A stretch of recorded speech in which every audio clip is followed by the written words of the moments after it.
Assalamualaikum warahmatullahi wabarakatuh. Teman-teman, jumpa kembali dengan Enjoy Channel, channel yang membahas berita teraktual, terhangat, dan sedang menjadi perbincangan publik. Sahabat Enjoy Channel, kali ini yang akan kita bahas mengenai suara publik, suara masyarakat, bahkan para tokoh membicarakan terkait kecurangan pemilu 2024, termasuk kecurangan dalam Pilpres.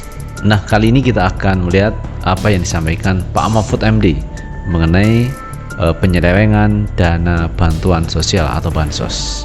Coba kita tonton video yang satu ini.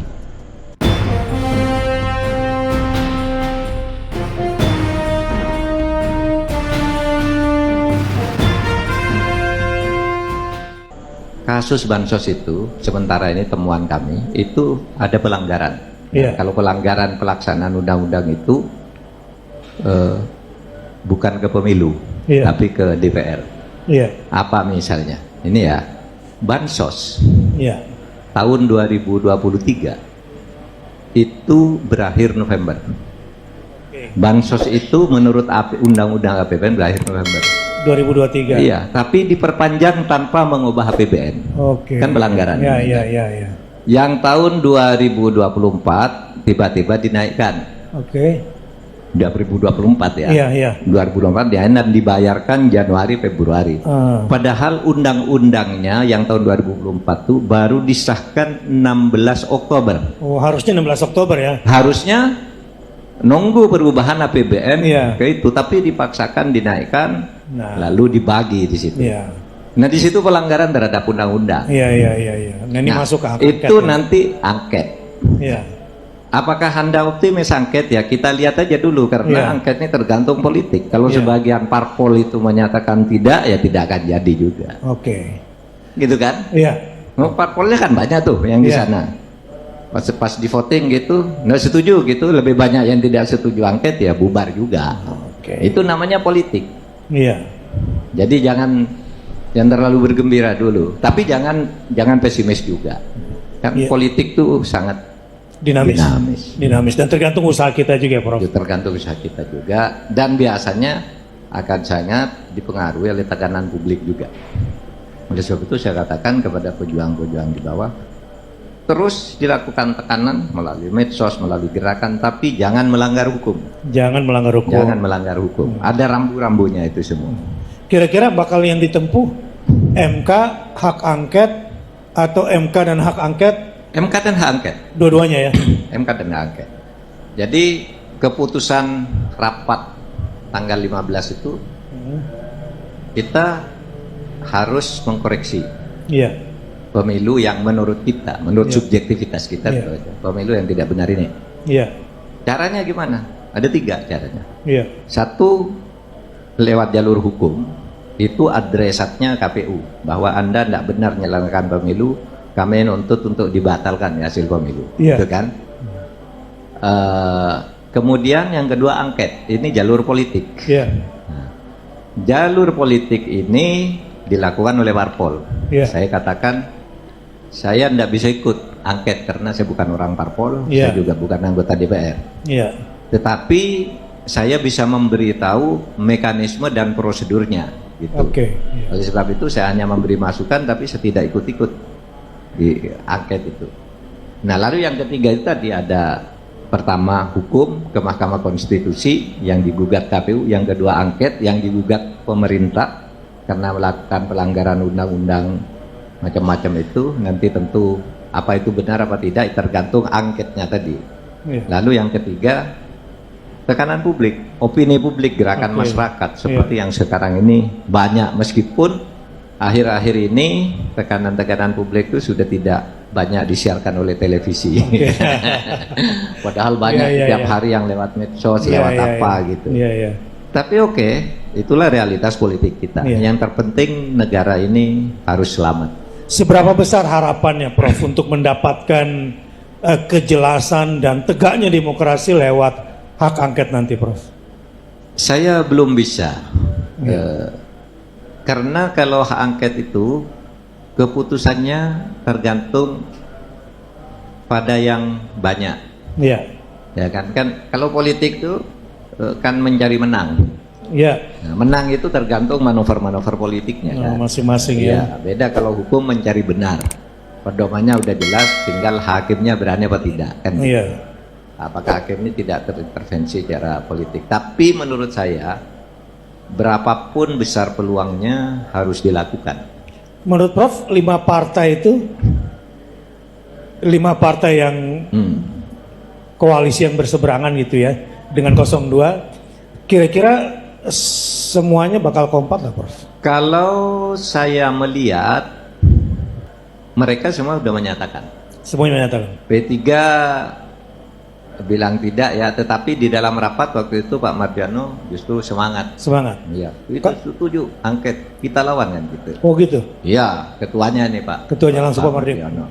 Kalau yang sana Pak Surya Paloh, Pak Salim Segaf, Jufri, ya, dan Caimin. Ya, Caimin kan sudah konferensi pers. Ini Ya. kita dukung. Gitu. Kita Yang penting PDIP jadi motornya jadi kan motor. gitu. Dan Nah, itu PDIP pertanyaan sudah itu. siap jadi motornya. Seberapa semangat Bu Mega? Oh, semangat. Nah itu sahabat Enjoy Channel, apa yang disampaikan Pak Mahfud MD. Ada banyak kejanggalan di Pilpres 2024, termasuk di dalamnya proses menuju pemilu ada bansos yang itu dianggap melanggar undang-undang. Dan tentunya mestinya bisa diproses di hak angket. Masalahnya di angket ini kan yang bisa melakukan anggota DPR. Banyak kubu dari 02 ini yang tidak setuju hak angket, termasuk Partai Demokrat yang disampaikan AHY jelas menolak dengan tegas hak angket. Padahal dulu kalau kita lihat teman, ketika AHY di luar pemerintahan sering mengkritisi kebijakan-kebijakan yang dilakukan oleh pemerintahan Jokowi. Sangat keras yang dilakukan oleh AHY waktu itu.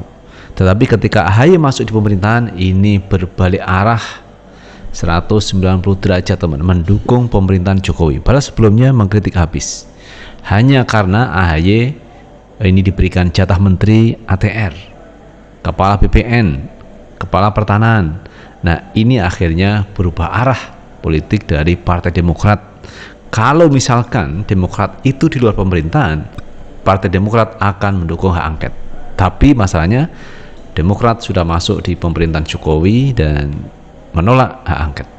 Tapi masih ada partai-partai lain yang ini seirama sejalan dengan aspirasi masyarakat agar segera dilakukan hak angket. Dan ini adalah perjuangan yang memang tidak mudah teman ya. Karena di kubu 02 juga banyak partai politik yang menolak adanya hak angket. Jadi menurut saya teruslah berjuang untuk mendapatkan kebenaran walaupun mungkin hasilnya tidak memuaskan. Tetapi ada upaya untuk membenahi kehidupan berbangsa dan bernegara ini. Bagaimana agar pemerintahan ini dijalankan dengan undang-undang yang benar. Nah itu teman, menurut pendapat saya apa yang disampaikan Pak Mahfud ini cukup baik dan saya harap diteruskan teman terkait hak angket, karena di situ nanti akan bisa menguji teman apakah kebijakan yang dilakukan pemerintah itu benar atau tidak. Maka yang menjawab adalah hak angket. Nah ini juga ada pandangan dari ibu-ibu yang menginginkan supaya Jokowi lengser dari pemerintahan yang sekarang ini. Kita tonton video yang satu ini. Oke, baik Mbak, kalau kita lihat kan militansi dari 03 khususnya, saya sudah lihat bahwa militansi dari 03 itu cukup lumayan solid dan kira-kira apakah akan ditunjukkan di aksi nanti? Pasti, itu pasti. Dan kami semua bersatu. Kami sudah tidak ada 01 ataupun 03. Kami satu. Kami satu rakyat Indonesia. Dan kira-kira apa targetnya yang paling akhir? Dan Jokowi turun. Oke. Jadi target kami adalah pertama adalah mendiskualifikasi paslon curang. Karena itu yang memang sumber dari segala sumber. Dan itu dia sudah melakukan sangat masif. Yang kedua, kita turunkan Jokowi. Karena Jokowi juga ikut cawe-cawe dalam hal ini. Harusnya sebagai seorang presiden, harusnya sebagai seorang negarawan, dia tidak bersikap seperti itu. Dia bukan negarawan yang baik. Berarti tidak cuma tanggal 18 dong Mbak turunnya. Jadi sampai kapan kira-kira? Kami sebenarnya turun dari mulai tanggal 24, 26, 28 Februari kami sudah turun. dan kami lanjutkan ke tanggal 1, tanggal 5, tanggal 8, dan nanti ini tanggal 15, 18, 19, 20. Mungkin di 19-20 kami akan menduduki KPU. Oke, baik. Kira-kira persiapan apa yang akan Mbak ini akan untuk totalitas dalam bergerak? Ya tentunya itu dengan masa yang besar. Oke. Persiapan kami, insya Allah kami sudah persiapkan segala sesuatunya dengan baik. Oke. Saya hanya berdua, kira-kira targetnya kira-kira apa nih berdua? Target kami Jokowi turun dan diskualifikasi paslon curang itu. Oke, Mbak. Tolak pemilu curang, apa namanya tadi tuh? Jokowi turun. Jokowi turun. Diskualifikasi. Ya, sama aja. Dukung hak angket, jangan lupa. Oh iya, dukung. Dukung hak angket dan pansus untuk DPR RI. Oke. Nah itu sahabat Ejo Channel, pandangan dari emak-emak yang ini luar biasa perjuangannya dalam rangka menegakkan demokrasi, bagaimana negara ini berjalan berdasarkan rule aturan undang-undang yang benar. Jadi tuntutannya cukup simpel, yaitu Jokowi turun.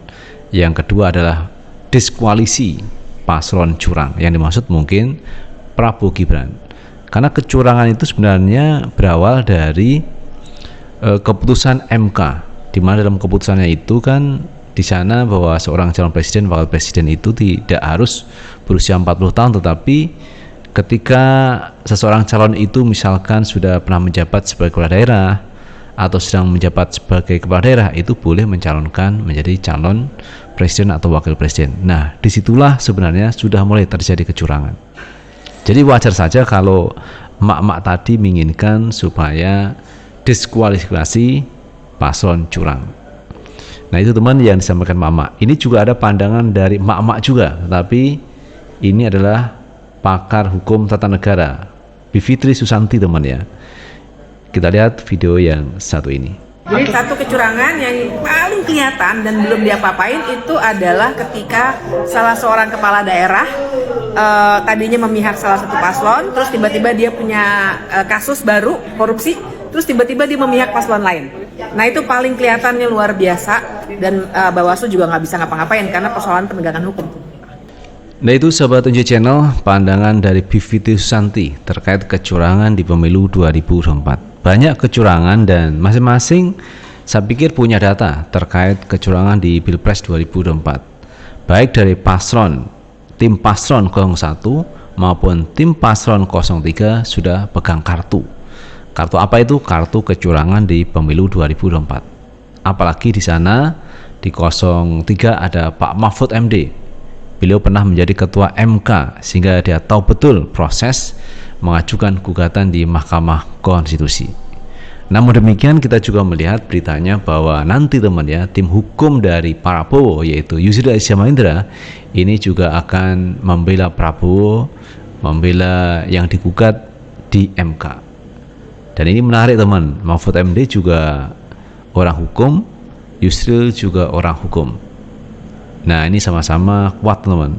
Ini adalah pertarungan yang luar biasa di Mahkamah Konstitusi nanti. Kita doakan mudah-mudahan negara ini aman-aman saja, selamatkan negara dari kecurangan pemilu, kemudian bagaimana hukum itu ditegakkan, maka mulai dari sikap yang dilakukan oleh anggota DPR dengan menggelar hak angket. Dan kalau kita lihat DPD RI teman, ini juga menggelar pansus terkait pemilu curang. Nah ini luar biasa teman, semua bergerak, apalagi masyarakat sipil ini melakukan aksi demo menuntut supaya mendiskualifikasi paslon curang. Ada juga yang menyebut bahwa Pak Jokowi harus turun. Dan informasi yang saya dengar pada hari Selasa teman, tanggal 19 ya, kalau tidak salah itu akan ada demo yang cukup besar di depan kantor DPR RI. Ini sesuatu yang luar biasa, apalagi kalau kita melihat ini pihak kampus teman, para rektor ini sudah menyampaikan aspirasinya terkait keprihatinan dalam Pilpres atau pemilu di 2024 ini. Nah itu teman terkait perkembangan terkini. Lalu bagaimana menurut pendapat teman-teman semuanya? Tulis di kolom komentar, karena komentar teman akan sangat bermanfaat untuk yang lain. Sukses selalu. Assalamualaikum warahmatullahi wabarakatuh.